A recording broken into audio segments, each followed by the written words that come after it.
কুড়িগ্রামের চরযাত্রাপুর হাটের ভ্রাম্যমাণ নরসুন্দর শমসের আলী। দীর্ঘ ২০ বছর ধরে এই পেশার সঙ্গে জড়িত তিনি। তার মতো আরও দুজন নরসুন্দর রয়েছেন সদর উপজেলার যাত্রাপুর ইউনিয়নের চরযাত্রাপুরের হাটে। কাজ করতেছি, কিন্তু ছেলে মেয়ে হলো ৫ জন, বিয়ে দিয়েছি ২টা, খুব কষ্ট হয়ে গেছি। এই যাবত খুব কষ্ট হয়ে কাজ করতেছি আল্লাহ রহমান। কিন্তু আল্লাহ পাক আমাদের নিজের এই সম্পর্কে শরীরকে ভালো রাখছে বিধায় ইনশাল্লাহ ঠেকাও নেই, মজুদও নেই।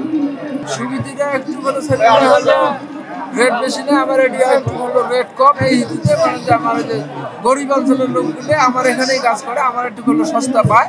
এই হিসেবে মানে যে এখানে কাজ করে। আর যারা একটু ভদ্র স্টাইলেই মানে যে টাকা পয়সা যাদের ভালো আছে তারা মনে করেন যে সেলুনে যায় কাজ বাজ করে, আর ভদ্র স্টাইলের লোক এখানে বসে না, সংকোচ মনে করে। আজ ২৫-২৬ বছর ধরেই করি, কারণ এখানে হাটের দিনগুলি করি। অন্য সময় দোকান আছে, দোকানও করি। কারণ আগত যেমন ইনকাম ইদানিং কিন্তু একটু কমছে, কারণ মানুষ বাইরে যার ধরনের ইনকাম অনেক কম। সপ্তাহের শনিবার ও মঙ্গলবারে কুড়িগ্রামের ৪২০টি চরের অধিকাংশ মানুষ আসেন এই হাটে। এই হাটে বছর দুয়েক আগেও ভ্রাম্যমাণ নরসুন্দরের সংখ্যা ছিল ১৫ থেকে ২০ জনের মতো। করোনা মহামারী আর দ্রব্যমূল্যের ঊর্ধ্বগতির ফলে অনেক নরসুন্দর নিজেদের পেশা বদলিয়েছেন। হাটে আমরা আসি, হাট বাজার করা লাগে।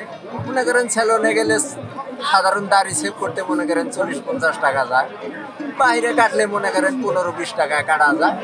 এই জন্য মনে করেন বাহিরেই বেশি সংখ্যায় এখন মানুষ কাটে, ভদ্র লোকরা তো আর মনে করেন বাহিরে আসে না।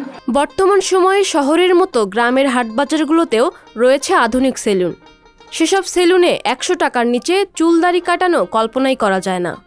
সেখানে ভ্রাম্যমাণ চরের হাটের এসব সেলুনে ৩০ টাকায় চুল আর ২০ টাকায় দাড়ি কাটাতে পারছেন সাধারণ মানুষ। পাপিয়া মামুন, সংবাদ প্রকাশ।